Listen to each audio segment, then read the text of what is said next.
This is sacred ground.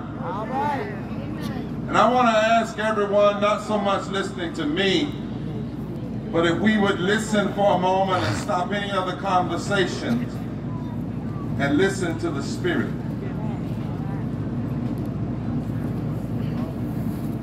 You know, Via Lawusa and some black men were killed 30 minutes after they got to Montgomery. Sure did. Shot with a shotgun blast. An FBI officer that worked for J. Edgar Hoover was in the car of the Klansmen. Jim Clark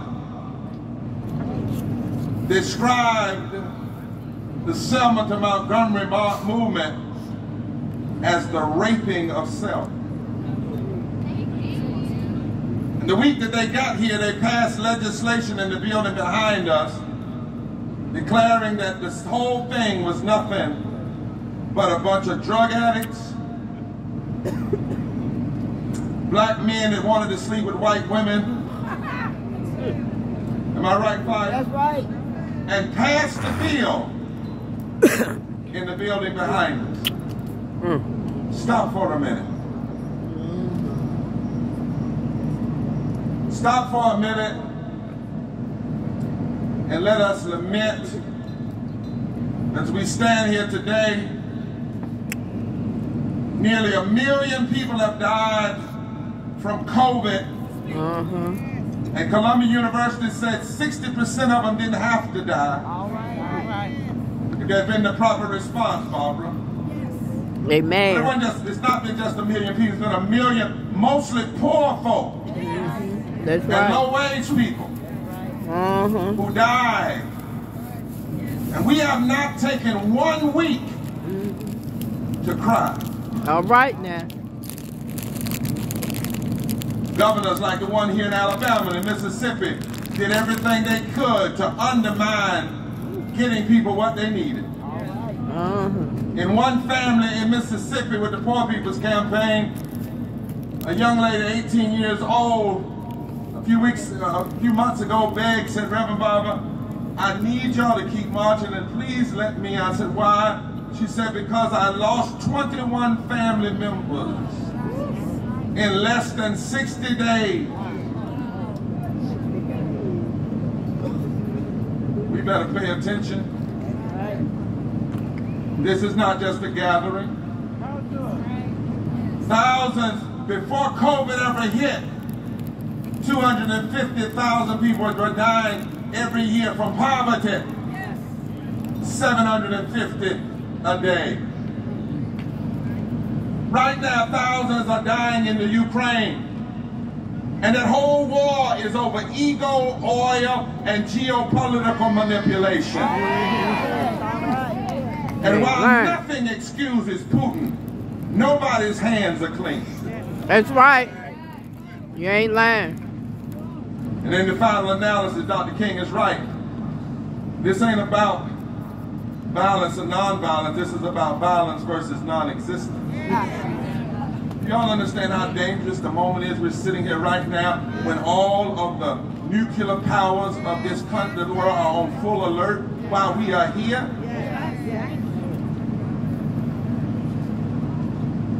When Fire and Frank Hank said that they needed the organization to help support, I said to them, what we would like to do from repairers is help with stage and stuff, but only so that who gets on it ain't a fight. So folk could just be free. So we brought in a Jewish brother, good friend of mine back there, Peter Anlin, and said, just set it up. And it doesn't matter when people get to the podium. Folk that fight over stuff like that ain't really fighting for the right fight. So I want you first now, if you listen for a minute, to say forward together. Forward together. Not one step back. Not one step back. You know, I left Selma on Monday morning, and I had to make a detour, Carol, to Memphis and Fred, to stand with the Starbucks workers. Yes.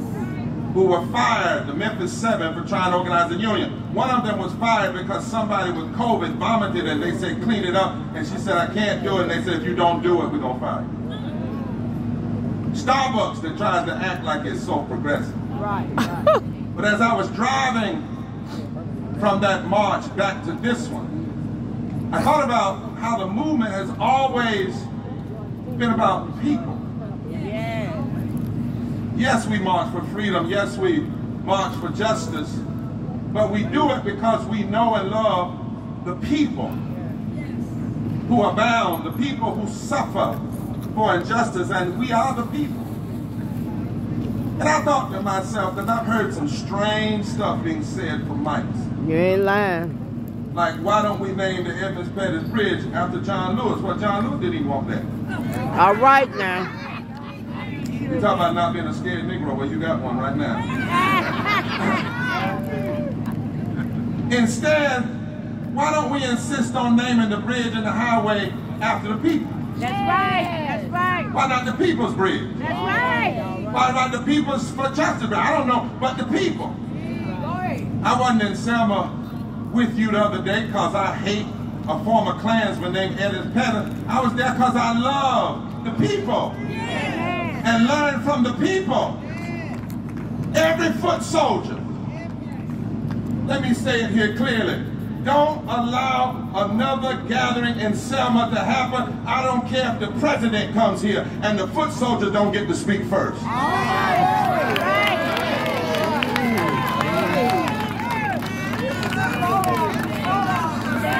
I don't care who comes. This ain't no show. You got folks sitting out here who are beaten and bruised and battered. Somebody said in the paper the other day, folk try to come down here to get their civil rights credential. I can tell you how to get your civil rights credential. Get your hind parts in the street. That's right. Why don't we call it the People's Bridge? Why don't we name it after every person that was killed? Jimmy Lee Jackson, James Reed, Viola Russo. Why don't we name it after every foot soldier that was beaten? Amelia Boynton and others, and John Lewis and every person. Donald Page. Why don't we put the names of all the lawyers Otis Jr. who fought Page. the battles? Not in 65, but in 63 and in 64 before we ever came here. That's right. I look down from these steps. I'm not here because George Wallace once thought the State House would stand against the eternal fortress, as the eternal fortress against desegregation. I'm here because a preacher who learned to be a pastor, a little church right there. Not a mega church, but mega ministry. That was what was happening. 57 years ago, he stood here on these steps and taught history. Let me tell you what Dr. King said that day. Can I for just a moment? He said, toward the end of the Reconstruction movement, don't y'all come grabbing me now. Everybody else done had their time. Toward the end of the Reconstruction era, something happened very significant. The movement began uniting the Negro and white masses, especially the poor, into a voting bloc that would change the economic architecture. It was this threat of black and white people voting together that caused segregation and voter suppression. It was the fear of black and white people coming together, especially the poor in the South. And we got to remember that today. There's not a state in the South where the voting population is under 40%. Poor. 1/3 of all Americans poor live in the South. If we remember that original wisdom, the South is not a red state or a red region. The South is a voter suppression region, an abandoned region, an unorganized region. The South is a place where too many black and white, Democrat and Republicans ignore poor and low-wealth voters. And today, those of us who are raised in the South and who live in the South, our work must be to keep building a moral fusion movement, a powerful coalition. We've got to build a third Reconstruction agenda to end systemic racism, to end poverty, to end ecological devastation, to end the denial of health care, to end the disabling of public education, to end the war economy, and to end the false moral narrative of religious nationalism, for the saving of the soul of this country, not just black folk.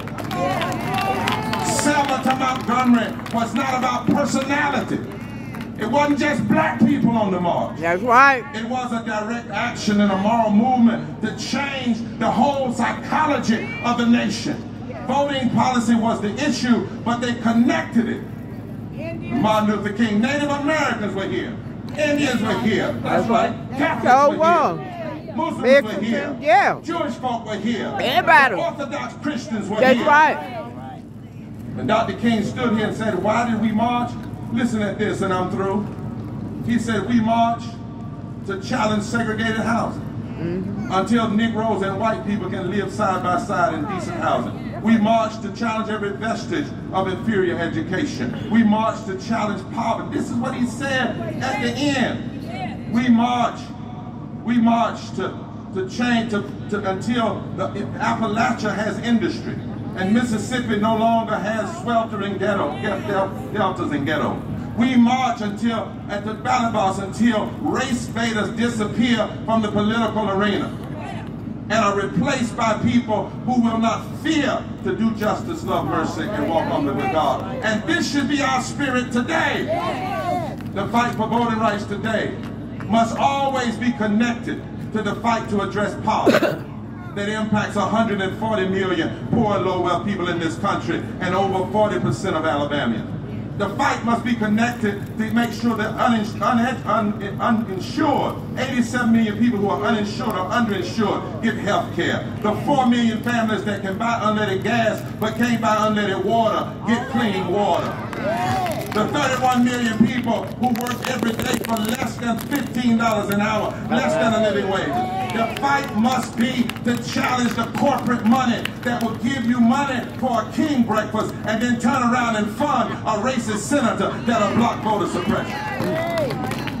Voting rights. Somebody say voting rights. Voting rights. And labor rights. Labor rights. Same fight. Same fight. Voting rights. Voters' rights. Living wages. Living wages. Same fight. Same fight. Voting rights. Voters' rights. Health care. Health care. Same fight. Same fight. Voting rights. Voters' rights. Immigrant justice. Immigrant justice. Same fight. Same fight. Voting rights. Voters' rights. LGBTQ rights. LGBT rights. Same fight. Same fight. Voting rights. Voters' rights. Education. Education. Same fight. Same fight. Voting rights. Voters' rights. Justice. Justice. Everywhere. Everywhere. Voting rights. Voters' rights. Guaranteed. Guaranteed. Housing. Housing. For everybody. Everybody. Same fight. Same fight. And we cannot win any of these issues unless we come together. That's The right. fight for voting rights might target black and brown people, but this, what we see today, is not Jim Crow.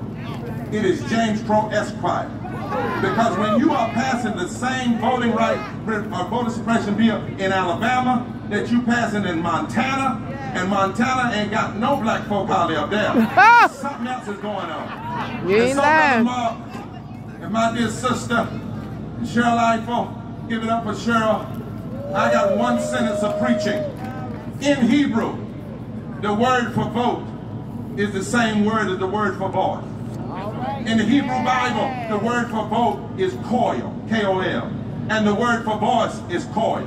And your koil comes from God. And your vote comes from God. I wish I had a witness here. That's why for us, voting rights is a moral issue. We demand that Democrats bring the original For the People Act written by John Lewis back to the table. That's right. We demand full restoration of the Voting Rights Act. We demand a union at Bessemer. We demand economic lifting in Selma and Alabama. We demand a vote on living wages. We demand a vote on health care. We demand an end to the filibuster. And we will march on June 18, 2022. We will put our bodies on the line. We will protest. We will march beyond June 18 to the ballot box. We will put our bodies on the line because this coil that we have, this vote that we have, this voice that we have, this power that we have, this love that we have, this justice that we have, this freedom that we have, God gave it to us. The world didn't give it to us. And the world can't take it away. Somebody say discord. Discord. This vote that we have. This justice That we have. This power that we have. This love that we have. This glory that we have. The world